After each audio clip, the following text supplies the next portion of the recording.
रवि और उसकी जादुई पेंसिल।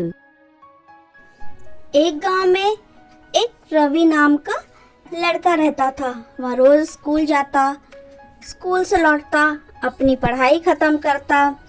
उसके बाद वो बाहर खेलने जाता। बास्केटबॉल खेल के आने के बाद वह फिर पढ़ाई करता। लेकिन उसका पसंदीदा काम था पेंटिंग करना। उसे पेंटिंग करना बहुत पसंद था। एक दिन वो स्कूल से लौट रहा था तो सोच रहा था कि काश मुझे कोई ऐसी जादुई पेंसिल मिल जाए जैसे कि मैं उससे कुछ भी बनाऊं तो वो जीवित हो जाए। काश मुझे कुछ ऐसे चमत्कारी पेंसिल मिल जाए। तो बस यही सोचते सोचते वो घर जाता है, अपना सारा काम खत्म करता है और फिर अपनी ड्राइंग बनाने के लिए बैठ जाता है। ऐसे ही रोज कुछ ना कुछ वो बहुत ही प्यारी प्यारी बेहतरीन सी पेंटिंग बनाता और ऐसे ही सोचता। एक दिन वह ऊपर छत में अपने दादाजी का बक्सा देखता है जो चमक रहा था। जैसे ही उस चमकीले बक्से को वो खोलता है, उसके अंदर से मिलती है उसे पेंसिल। तो वो उस पेंसिल की ओर आकर्षित होता है और सोचता है कि चलो इस पेंसिल से कुछ बना के देखते हैं। और वे एक साधारण सी तितली बनाता है। जैसे ही वो तितली पेपर में बनाता है उस पेंसिल से, अचानक वो तितली हिलने लगती है, जीवित हो जाती है। यह देख के वो डर जाता है, लेकिन उसे समझ आ जाता है कि ये जादुई पेंसिल है और वो इस पेंसिल से बेहतरीन बेहतरीन पेंटिंग्स बनाता है। फिर वो सोचता है कि क्यों ना मैं कुछ खाने की चीजें बनाऊं। तो वो खाने की चीजें भी बनाता है और वो भी सच में आ जाती हैं। एक दिन उसकी कजिन, उसकी बहन आर्या उसके घर पे आती है। उसे भी वो पेंसिल दिखाता है और वो भी उस पेंसिल से एक तितली बनाती है जो कि सच में उड़ने लगती है। उसके बाद उसके पापा उसे खाने के लिए बुलाते हैं, तब भी वो बहुत सारा इस तरह से पेंसिल से खाना बनाता है। फिर आर्या को वापस अपने रूम में ले जाता है और बोलता है कि जो मर्जी वो तुम बना लो। आर्या कहती है क्यों ना हम एक ड्रैगन बनाते हैं।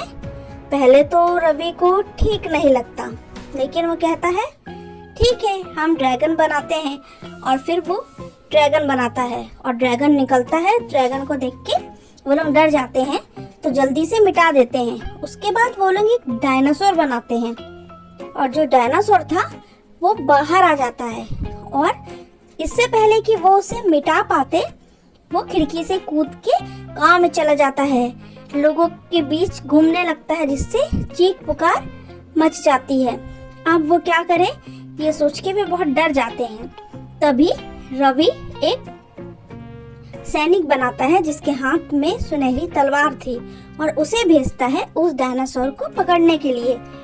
और वो सैनिक जाता है और डायनासोर को पकड़ के काबू करके अपने पास ले आता है।